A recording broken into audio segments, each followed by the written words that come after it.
달고나 커피에도 과학 원리가 숨어 있습니다. 달고나 커피는 커피가루와 설탕, 물을 넣고 무려 400번 이상 저어 크림이 되면 우유에 올려 먹는 커피인데요.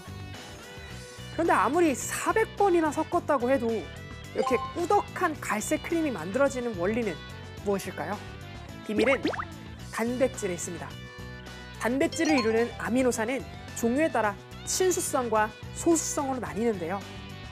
단백질을 빠르게 저으면 일시적으로 단백질에 꼬여있는 구조가 풀리면서 친수성 아미노산은 물과 결합하고 소수성 아미노산은 공기와 결합해 용액 속에 공기방울이 만들어집니다. 그러니까 샴푸나 비누 같은 계면활성제가 거품을 만들어내는 것과 같은 원리라는 것이죠.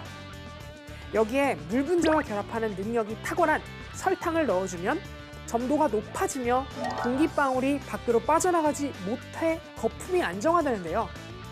즉, 크림이 만들어지는 것이죠. 이런 효과는 식품 제조 과정에 유용하게 쓰입니다. 대표적인 식품이 머랭인데요. 달걀 흰자와 설탕을 이용해 만든 머랭은 흰자의 단백질 성분으로 거품을 만들고 설탕을 더해 크림 같은 식감을 만들어내는 것이죠. 유레카!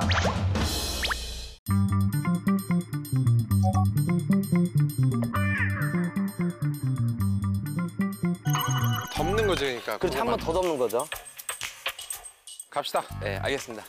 형, 일단 여기가 지금 일부분 조금만 좀 까가지고 목재가 어느 정도는 진행할 수 있게끔 좀 잡을게요. 오케이.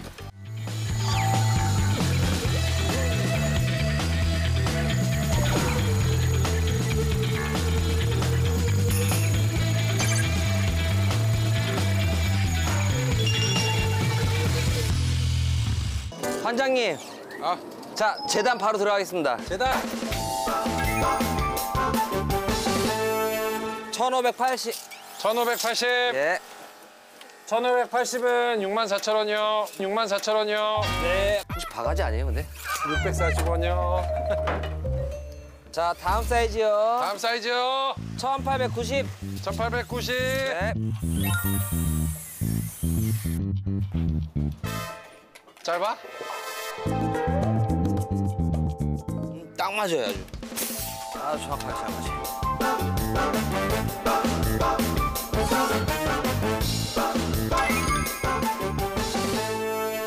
한재 있잖아요. 1850으로 한 개만 잘라주세요. 1850이요. 아닙니다. 아니요. 맞습니다. 예, 정신 차리세요. 네. 잊지 말자, 첫집이다. 네. 잊지 말자, 우리 이장님의 냉면을 먹었다. 파이팅! 파이팅! 화이팅! 아, 이장님이 하셨다. 파이팅! 화이팅!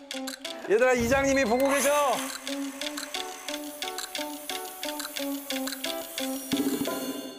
여기로도 가게. 아니, 나도 이렇게 하라고 하려고 했는데. 아, 진짜요? 네.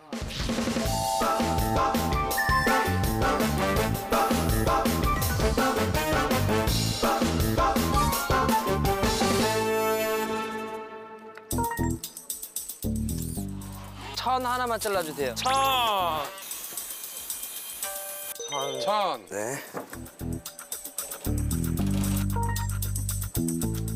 왜 한번 밟아주세요.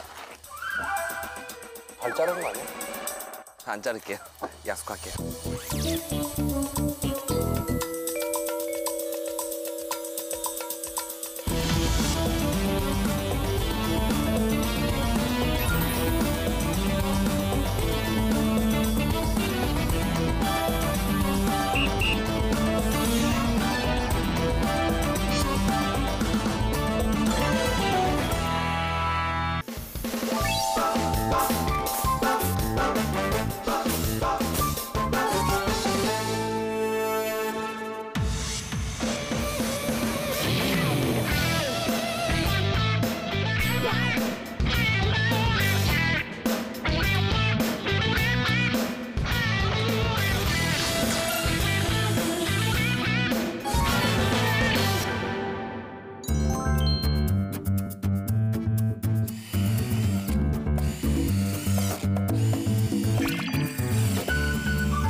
나이스 지욱이야. 네, 이 정도는 돼야 실버카가 움직여 다니죠.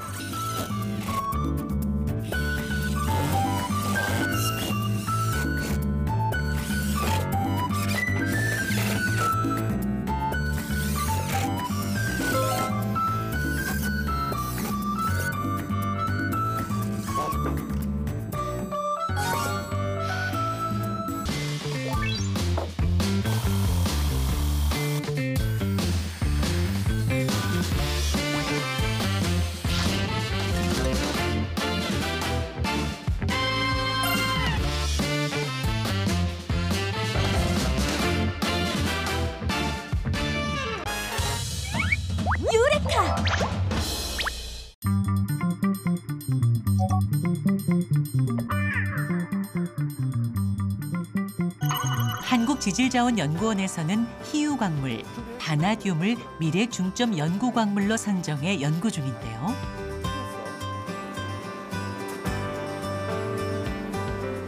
자력선별을 이용해서 자성이 있는 철광석, 철산물을 갖다 저희들이 분리해내는 겁니다. 그렇게 되면은 바나듐이 상당히 많이 농축이 되어서 시료를 만들 수가 있는 겁니다. 시료로 쓸 바나듐을 추출하려면 철광석과 분리해야 하는데요. 좀 양을 좀 더 넣어. 자성이 있는 컨베이어 벨트를 통과하고 나면 철광석은 자석에 달라붙어 걸러지고 바나듐만 남게 됩니다.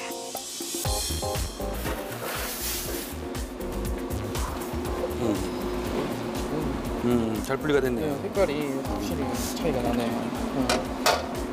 앞으로 대용량 에너지 저장의 경우에는 결국은 바나듐밖에 없습니다. 왜냐하면 우리가 리튬과 같은 에너지 저장 시스템이 좀 커지게 되면 전압 극복차가 안 되기 때문에 발화라든가 폭발을 하기 때문에 위험성 때문에 쓸 수가 없고요. 또 리튬의 한계가 뭐냐 하면은 충전을 시켜놓으면 방전이 된다는 그런 문제점이 좀 있는데 이 바나듐은 한 달 후에 아니면 1년 후에 쓸 수도 있기 때문에 바나듐은 제강회사에서도 각광받고 있는데요. 철강에 바나듐을 섞으면 철이 단단해지는 효과가 있어 지진을 방지할 수 있기 때문입니다.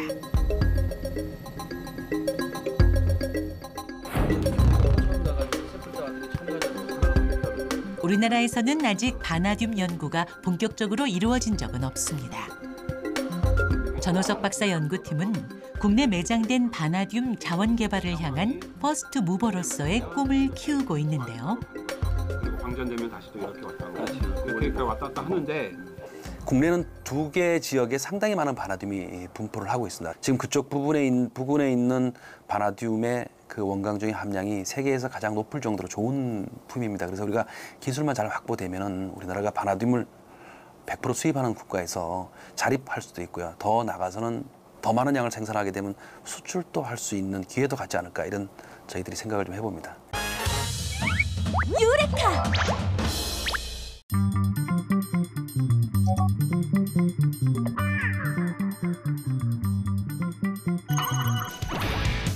팜이면 농장? 농장이 지하철 안에 있다. 생육실 내부로 들어가기 전 위생복부터 장갑, 위생 모자, 장화까지 너무 과하게 준비하는 거 아닌가요? 지하철에서도 이제 벌레 유입이 많기 때문에 이제 저희가 위생복이나 위생 옷을 입으면서 벌레 유입을 완벽하게 차단하여서 깨끗한 채소들을 재배하고 있습니다. 미세먼지와 바이러스까지 모두 바람으로 털어준 뒤 입장 가능. 여기가 저희 스마트팜 작물을 재배하는 현장입니다. 실제 재배 현장은 토양을 사용하지 않고 물과 영양분만을 사용한 일반 수경 재배 방식과 비슷한데 네, 일반 스마트팜이랑 좀 다른 게 있나요? 이제 지상에서 하는 스마트팜은 이제 대표적으로 유리온실 같은 경우가 있는데 그건 이제 태양빛을 이용해서 작물들이 자라고요. 저희 이제 지하철에서 하는 스마트팜은 태양빛이 없기 때문에 이렇게 식물 재배용 LED를 사용해서 작물이 자라고 있습니다. 우리가 흔히 사용하는 일반 LED와 달리 다양한 색깔을 나타내고 있는 식물 재배용 LED.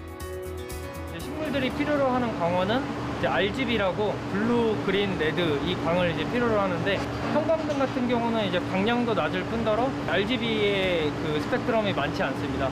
그래서 식물 재배용 LED로 이제 이런 이렇게 블루랑 레드광이 섞여 있는 이런 광을 쓰고 있습니다. 건물 내에서 작물이 자랄 수 있는 최적의 조건을 만드는 것이 가장 중요. 씨앗에도 개발된 기술이 들어간다고. 저희가 수경 재배용 씨앗으로 이제 파종을 하고 있는데요. 이제 일반 나종자가 아닌 코팅을 해서 조금 더 파종할 때 이제 쉽게 할 수 있도록 코팅을 한 종자입니다. 15일간 배양시킨 후 새싹 상태로 자라면 다시 판을 옮겨 키우게 되는 시스템.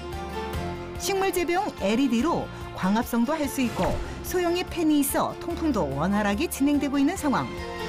1년 내내 꾸준히 작물을 생산하고 있으며 엽채류 기준 하루 약 50kg, 월 약 1톤가량의 정식 수확이 가능하다. 보시는 작업은 이제 이식 작업이라는 건데요. 처음에 어린 모종에서 어느 정도 자라면 이식렉으로 옮기게 되는데 그 과정을 거치는 이유는 이제 촘촘하게 있던 공간에서 넓은 공간으로 퍼뜨려줘야 이제 작물들이 더 왕성하게 자랄 수 있기 때문에 이식 작업을 하는 거고요. 현재는 60여 가지의 채소가 재배되고 재배하는 식물들의 성장 속도에 따라 최적의 성장 조건을 맞춰주면서 수확량을 극대화시키기 위한 시스템이 적용되었다고. 정식 과정으로 넘어가게 되면 한 15일 정도 후에 이제 수확할 정도로 이제 크기가 많이 커집니다. 그런데 갑자기 커다란 양동이를 들고 어디론가 가는 기술자. 뭔가 수상한 물을 만들기 시작하는데. 지금 만드시는 건 뭐예요? 지금 양액이라고 식물이 필요로 하는 필수 원소랑 미량 원소랑 다량 원소를 섞어가지고 질소, 인, 칼륨 이런 성분을 제공하고요. 이제 식물이 광합성을 할 수 있도록 잘 생장할 수 있도록 영양분을 제공해주는 역할을 합니다. 환경 조건을 인공적으로 완전 제어. 미세먼지, 토양 오염 걱정 없는 무공해 작물을 1년 내내 수확 가능한데 ICT 기술로 실시간으로 관리가 가능한 관제 시스템. 생육 정보에 대한 정확한 데이터를 확인할 수 있다. 단계별 정밀한 관리와 예측 등이 가능해 수확량, 품질 등을 향상시켜 수익성도 높일 수 있는 장점이 있다고. 유레카!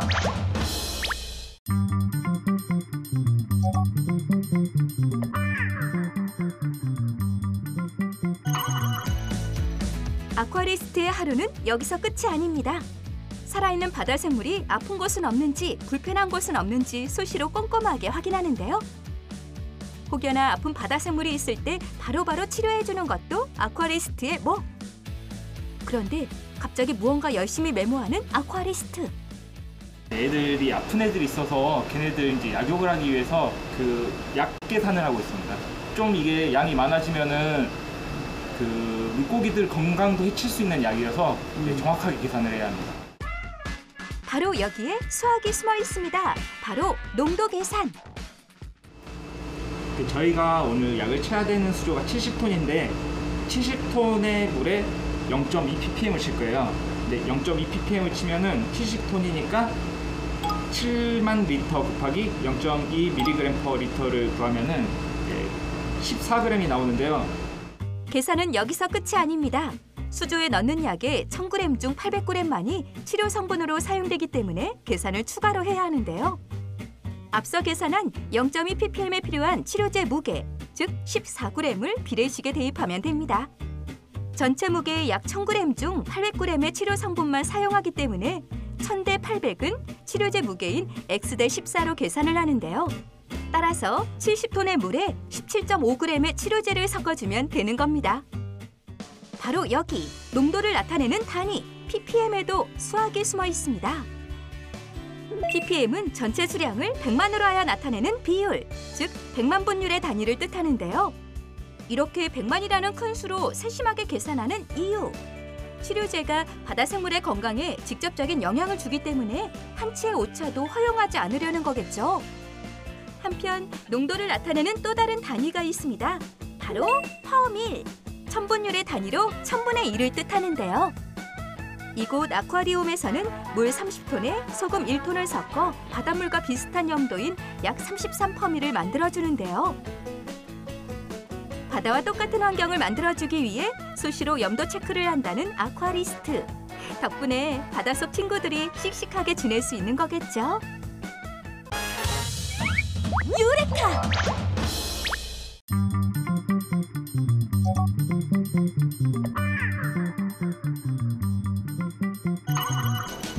이곳은 박상철 박사팀의 실험실.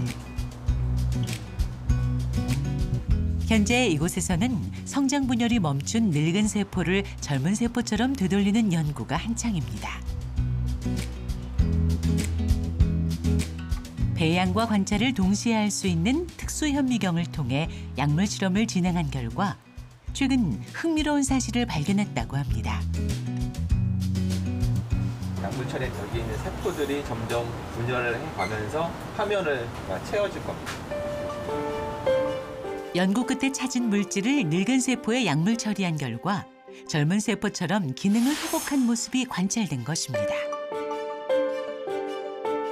ATM 카이네즈 이니비터라는 그런 물질을 우리가 찾아냈어요. 이게 그 라이소솜을 자극을 줘가지고 라이소솜이 미토콘드리아를 또 이렇게 또 회복을 시켜가지고 그래서 이제 전체적으로 세포 기능이 회복된다는 것을 우리가 이제 발견을 한 거지요. 그래 되면은 이제 늙은 세포도 젊은 세포로 이러면 똑같게 회복시킬 수 있다. 적어도 이제 우리가 세포 수준에서는 충분히 그렇게 가능하다는 것을 지금 알고 있습니다. 증식을 멈춘 늙은 세포가 다시 젊은 세포처럼 증식 분열을 할 수 있다는 것. 노화 회복의 비밀을 풀 실마리를 찾은 셈입니다. 근데 이제 결국 우리가 그 베리어를 푸는 것을 해야 해. 늙었다 그러면은 옛날부터 다 어쩔 수 없다 이렇게 포기한다 그리고 이제 그만이다 이런 생각인데 이제는 이제 실제 이제 늙은 세포들을 회복시킬 수 있다 그런 이제 가정을 가지고 있고 이제 그런 측면에서 이제 우리가 노화라는 것을 우리가 좀 더 포지티브하게 바라보자. 그 생명 현상도 다시 한번 우리가 그 옛날에 우리가 가졌던 생각 한번 바꿔보자 이제 그런 생각을 하게 된 거죠. 유레카!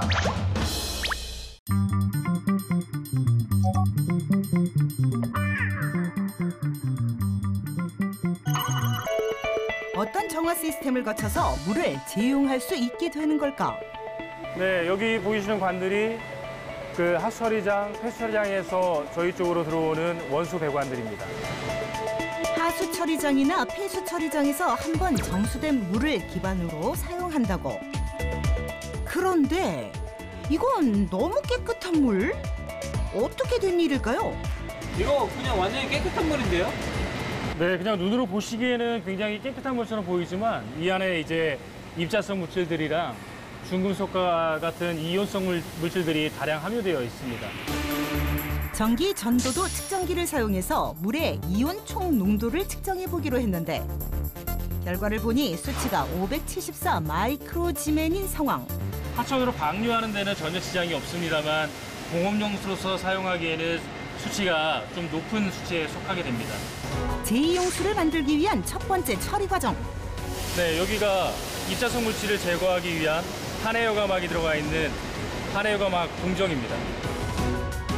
겉으로 보기엔 그냥 물이 가득 담긴 수조처럼 보이는데 이 안에 특별한 기술이 들어가 있다고 한다. 바로 여과 장치가 들어가 있는 것.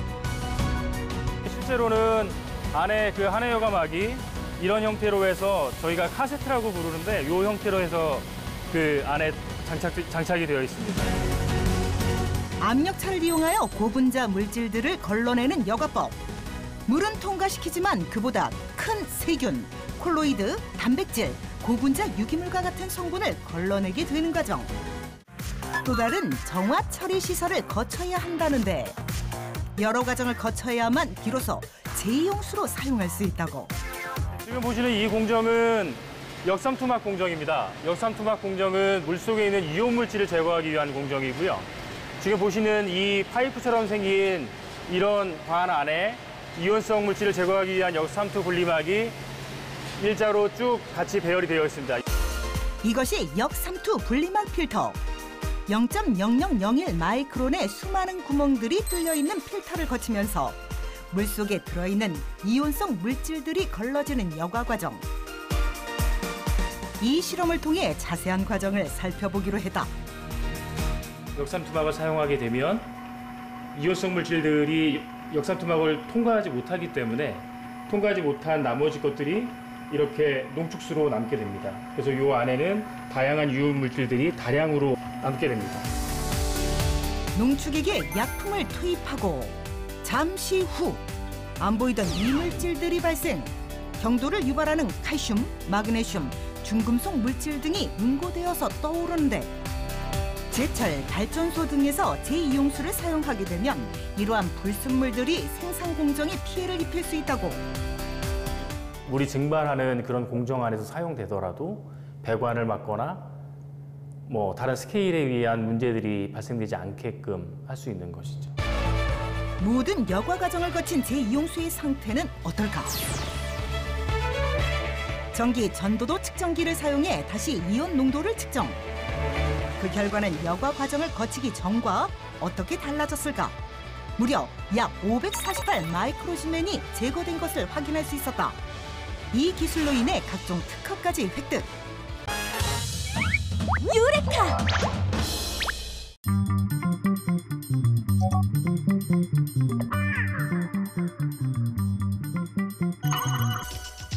맥주는 꽤 오래전부터 인류의 사랑을 받았던 술이었습니다. 무려 기원전 6000년 전부터 만들어졌는데요.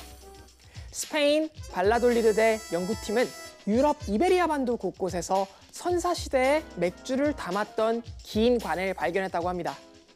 선사시대 사람들도 현대인과 마찬가지로 곡식을 발효시켜 술을 만들 줄 알았다는 의미죠.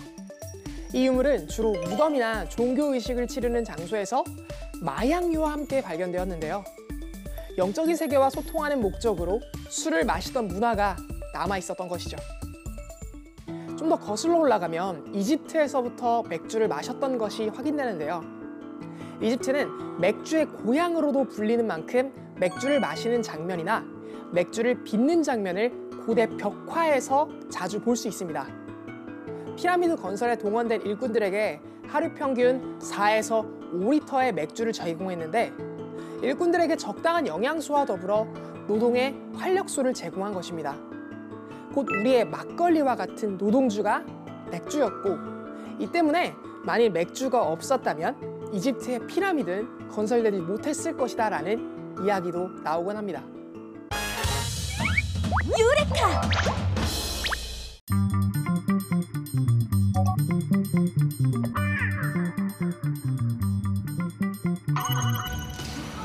이곳은 지진을 간접적으로 체험하며 색다른 즐거움을 느낄 수 있는데요.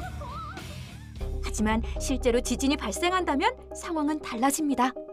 진원지를 빠르게 찾아내고 사람들에게 위험을 알려야 하는 긴박한 상황이 벌어질 텐데요. 그렇다면 진원지는 어떻게 찾을 수 있을까요? 지진이 발생하면 P파, S파 등 각기 다른 속도를 지닌 다양한 종류의 지진파가 나타나는데요. 속도가 각각 다르기 때문에 지진파마다 지진 관측소에 도착하는 시간이 모두 다 다르겠죠? 따라서 이 시차를 이용하면 지진 관측소에서 진원지까지의 거리를 찾을 수 있습니다. 예를 들어 P파의 속도가 초속 8km, S파의 속도가 초속 2km, 그 시차가 60초라고 한다면 시간은 속도분의 거리랑 공식을 이용해 다음과 같은 방정식을 만들 수 있겠죠. 이를 계산해보면 관측소에서 진원지까지의 거리는 160km가 나옵니다. 즉, 관측소를 중심으로 반경 160km 내에 진원지가 있다는 것을 알 수 있는 것이죠. 그렇다면 진원지의 정확한 위치는 어떻게 찾을 수 있을까요? 바로 지진 관측소 3곳에서 동시에 진원지까지의 거리를 측정해야 하는데요. 관측소를 중심으로 측정한 거리를 반지름으로 하는 원을 그리면 3개의 원이 만나는 부분이 생기겠죠. 그 중심이 바로 진원지의 정확한 위치랍니다. 유레카!